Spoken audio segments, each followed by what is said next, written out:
Alright, so I would like to talk to you about Agent 64 Spies Never Die. After all, they have no time to.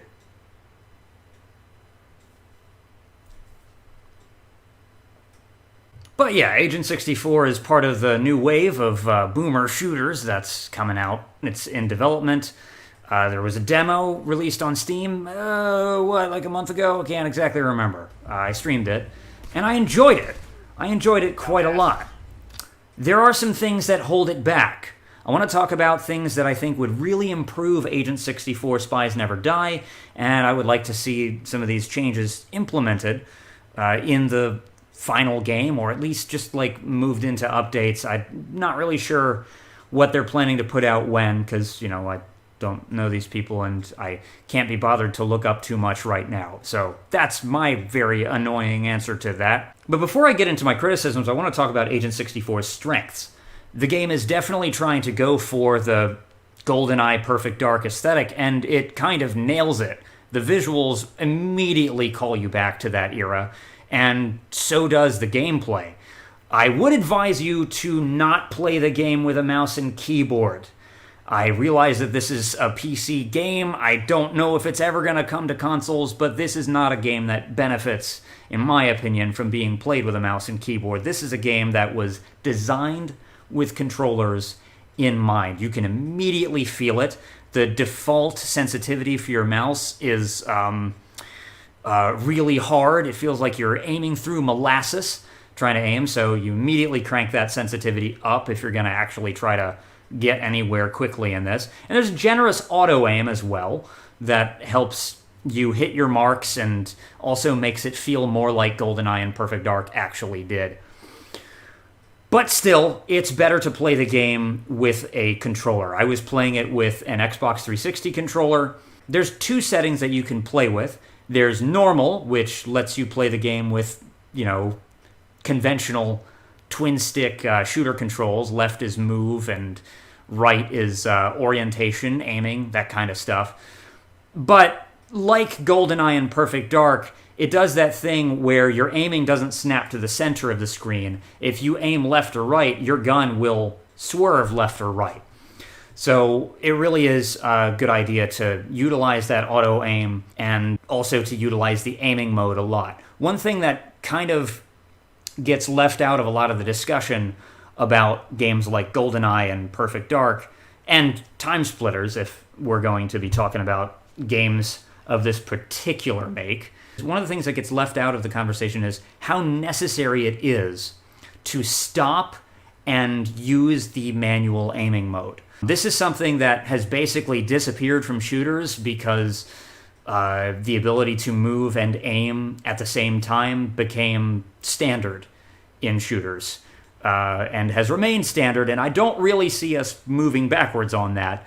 It does create an interesting feel to this kind of shooter that cannot really be replicated with modern control schemes, in my opinion. The game nails the look of Perfect Dark and GoldenEye, and it also does a good job of creating the feeling of the levels in those games. Now, the demo here in Agent 64 is a bit linear compared to those games, but it does open up, especially once you get to, there's an office section where you have to rescue hostages. And that's where the level starts to open up. It gives you a couple different branching paths, and you can rescue the hostages from different starting positions. But for the most part, this demo, it just kind of puts you in a straight line office building shootout. Reminds me a little bit of the silo level from GoldenEye, where there's not really much off the beaten path, but it is there. You start with a fixed amount of health, and you just have to manage your health and move carefully as you progress through the level. You are rewarded for catching enemies unawares and hitting them with headshots. They react just as I would hope in a game like this to gunfire. The damage is location-based, and they have these long, drawn-out animations where they react and maybe overact in response, and it's so spot on. It's perfect. That said, the linearity of the levels and the accelerated pace of the firefights in this game makes me think more of Time Splitters than it does of GoldenEye or Perfect Dark. As does the aiming reticle. in this game. It feels a little bit bare bones in its presentation, but I'm fine with it. I'm fine with anything that is reminiscent of Time Splitters, even though the game is ostensibly reminiscent more of Goldeneye. I love how everything explodes. The glass shatters wonderfully in this game. Filing cabinets explode. Boxes explode. Tables explode. Chairs explode. I am so happy that chairs explode. That's just perfect. That is classic shit. And I also appreciate some of the high-fidelity touches that are the result of being made with the Unity engine. Of course, we have the low-poly aesthetic, but it's nice to see high-resolution muzzle flashes, and it's nice to see physics at play when things explode. Just like little touches like that remind you that you're not actually playing a game from that long ago, but they are, I think, quality improvements in the presentation. The game is still reminiscent of its roots, but those flourishes are nice. Now for the quibbles. There's a couple things that I really am not a fan of. I think that the classic control scheme is not terribly well implemented. There were two control schemes. I mentioned normal, but there's also classic, which tries to imitate the way that Goldeneye handled on an N64 controller, and it can't. It's nice that they have the option, but it's not up to it. The issue here is that the original N64 controller, especially if you're playing with the default control scheme for Goldeneye, you're using the left stick for everything. And that's still basically how this game works when you set it to classic controls. But the difference is there are no C buttons, and you can't remap the controls to make it more authentic to what it would have felt like on the N64. There are no C buttons. The functions of the C buttons in Agent 64 are remapped instead to the right stick, but it feels off because of that. If you're strafing left or right, you are moving the stick left or right. And if you're aiming up or down, you are tilting the stick up or down.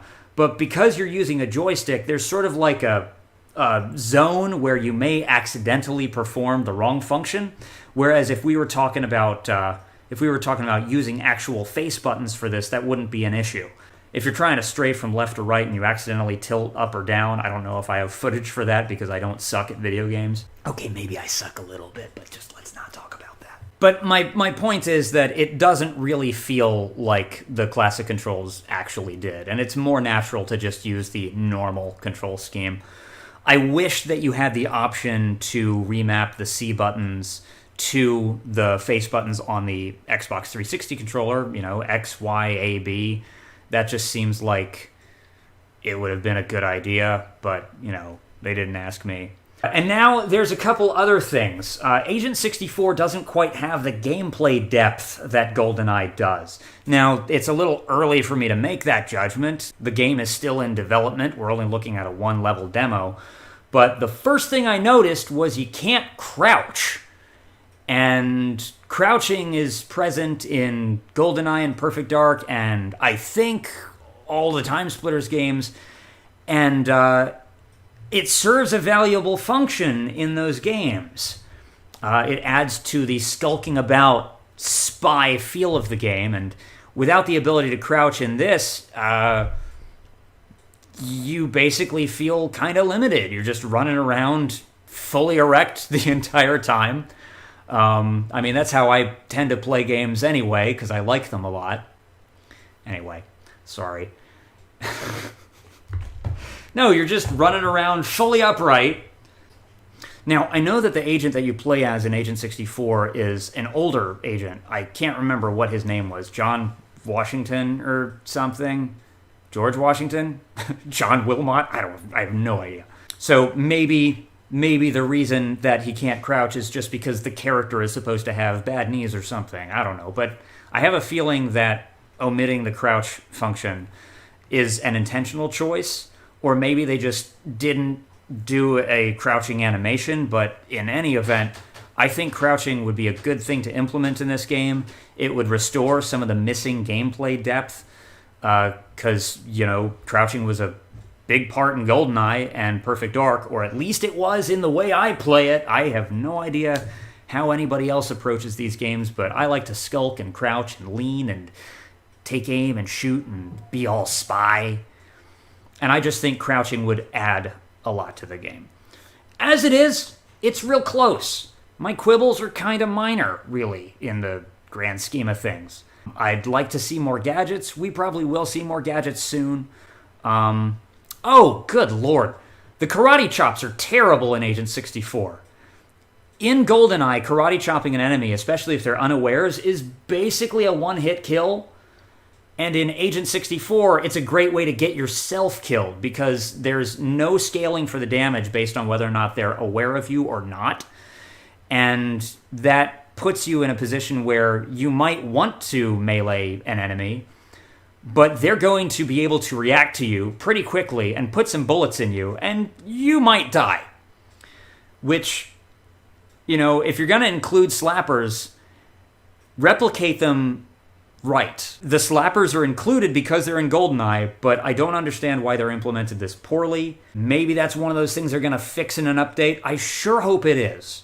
I sure hope that they're thinking about these things. If they're not, I hope that this feedback finds their way to them, to the developer of the game, because what's there is very, very good and is on the right track, and they're close to nailing it. It's just that the things that they aren't nailing leave me puzzled because they seem like the kinds of things that somebody who is familiar with and loves these old games would have implemented accurately. It seems like the kind of thing that you would have intentionally preserved, and to not see these things when the game is already in a publicly playable state, even if it's in an unfinished state, does strike me as odd. But again, I'm not a game developer. I don't know exactly why things are the way they are, and as I said, it is a work in progress, and the issues that I have with the game do not kill it.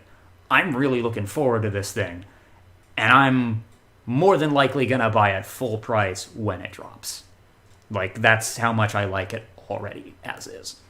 Anyway, those are my thoughts on Agent 64. Spies Never Die, because again, they just don't have time to. And I will see you around. Thank you for listening to me rant and ramble, and I have no idea how long this video is going to be. I'm going to have to edit out a lot of dead air and dead talking points. And of course, I would like to thank the following people for supporting this channel on Patreon: Andy Felicati, Sean Lamb, Kevin Doherty. Thank you so much for helping this channel keep going. I appreciate it. This channel has needed the help, and I am trying to get this channel to bounce back. That is my big goal for the remainder of 2022 and far into the beyond. Into the